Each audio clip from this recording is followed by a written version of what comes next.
For today's cup of coffee, we're going to have another part of the interview with Elle. And this is talking about his experience with UFOs and the sighting of a gray and how they were a lot of times associated with kid. And that's not uncommon that an individual will seem to be the focus of UFO activity, whether they're aware of it or not. So going to hopefully I have edited this one to where it's not going to be a speaker blower, so hopefully we'll try it again. I'm still working with it. So, but what about the time that you saw the gray? That was still under work, and I come out of the house and I looked through the window on my car. He was on the other side of the car, looking through the windows, back up toward the porch. Well, But I walked down there, then he went. I don't know where he went, because I even walked around on the other side of the car to look, see if he's ducked down. And did it look like the typical gray? well, it did to me. I don't know what he would look like. He looked like a gray peering through the window. I didn't actually get the whole glimpse of his body, but something was staring back. Well, Clay always did do that weirdness about I miss my alien friends and stuff like that. Yeah, and I never did see anything around. Most up there when I saw, I've seen some odd things when Clay wasn't around, but the aliens and things, I haven't seen any unidentified flying objects, UFOs. Yep, I had to get back and learn my alphabet again. But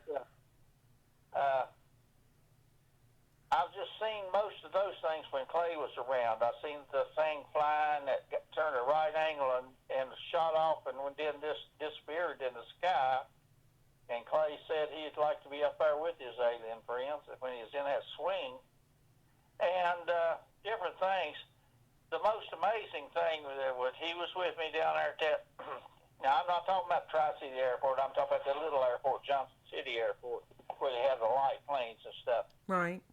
We were down there, and that's where me and that guy, they were standing there, and Dave Wood was over laying out the things and inspecting his paraglider and paraplane. That's what it was, paraplane. And he wouldn't, he couldn't just look up and see it when we hollered at him. We said, "Look there, Dave," and we watched it go across in front of us. It was really hard to say how far it was because but it never made a sound. It looked like it had a consistency of these mercury, like you'd pour it down on a table. Right. Because it had that little flutter to it while it's moving. Wow. And it was almost that color, just a little more golden tint in it, but it was almost the color. Looked like it had a mercury with a little bit of golden tint to it. Right. And it was moving pretty fast, and it did not make a sound. And then it went across. It went out of sight, and Dave looked up and said, "Okay, where is it?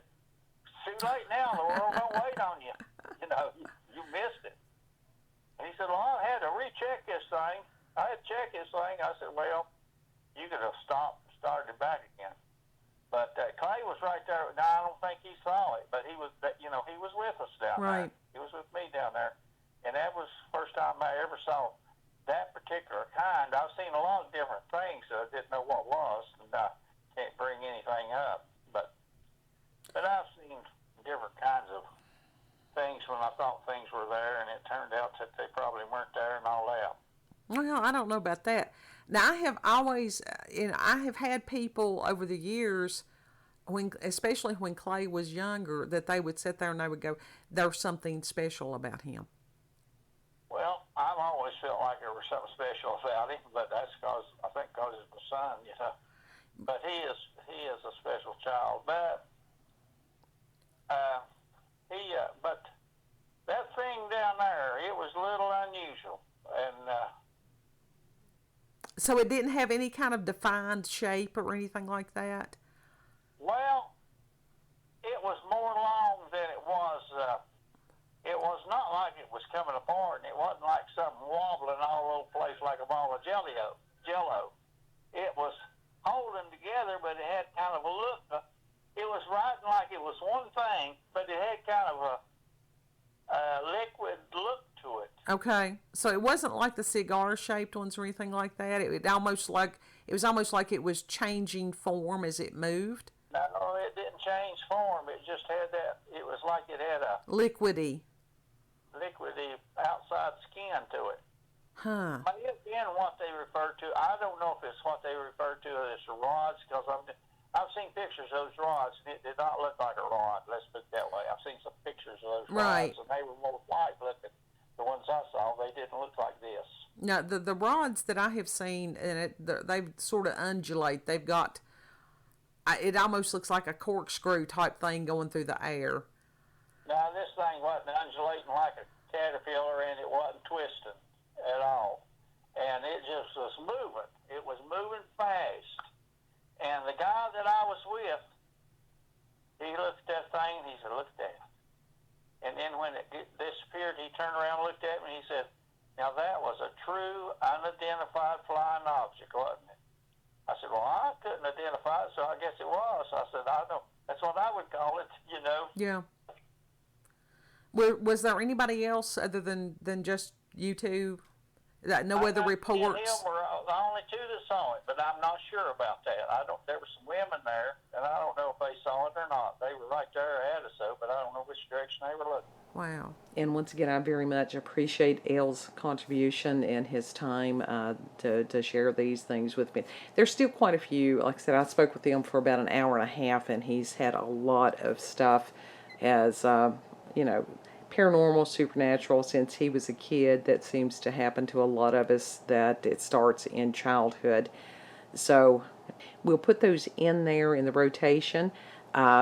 Yates has a submission for us, and I'm hoping that other people do. If you have any kind of supernatural, paranormal, it could be local legends or myths, anything to do with aliens, UFOs, chupacabras, what have you, you know what you've lived. You know what other people that you've talked to have told you about. Send all those things to cupofcoffeewithscream at gmail.com. And, we share these things so that it helps reinforce our understanding of what happened with our reality. It helps open up the world to other people. Some of these people may not have had the same experience, and secrets keep us sick. So that's very much the reason we do share these encounters and stuff, to help each other and to help others.